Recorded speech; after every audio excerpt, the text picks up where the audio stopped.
भारत भूमि पर कई रहस्य है, कई मंदिर हैं, पर कुछ मंदिर ऐसे हैं जहां केवल ईश्वर नहीं, उनकी परीक्षा भी बसती है। आज हम सुनेंगे बाबा बैद्यनाथ धाम की वो कथा जिसका सीधा संबंध है रावण, गणेश और भगवान शिव से।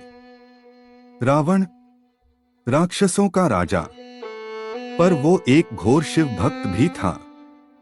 कहते हैं उसने हजारों वर्षों तक घोर तपस्या की, अपने सिर तक काटकर चढ़ा दिए शिव को प्रसन्न करने के लिए। आखिरकार भगवान शिव प्रकट हुए और रावण को दिया एक अमूल्य वरदान, आत्मलिंग, जिसमें शिव स्वयं वास करते थे। लेकिन शिवजी ने एक चेतावनी दी, रावण ध्यान रखना, जहां भी तुम इस शिवलिंग को जमीन पर रखोगे वो वहीं स्थिर हो जाएगा, फिर कोई हिला नहीं पाएगा। इधर देवताओं में खलबली मच गई। अगर रावण ये शिवलिंग लंका ले गया तो वो अजय हो जाएगा। किसी देवता, किसी शक्ति में भी रावण को हराने की शक्ति नहीं बचेगी। तब भगवान विष्णु ने योजना बनाई। वरुण देव से कहा गया, रावण को बीच रास्ते में लघुशंका की आवश्यकता हो, और गणेश जी को बालक का रूप देकर धरती पर भेजा गया।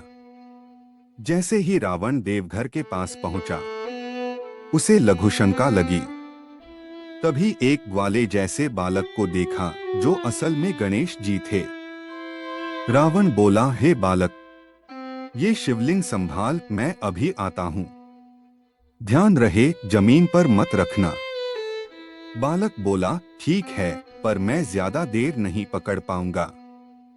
रावण गया, और जैसे ही गया, बालक ने शिवलिंग को जमीन पर रख दिया।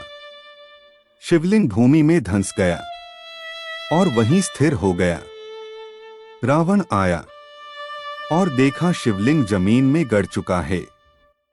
उसने पूरा जोर लगाया, गुस्से में कांप उठा, लेकिन शिवलिंग हिला तक नहीं।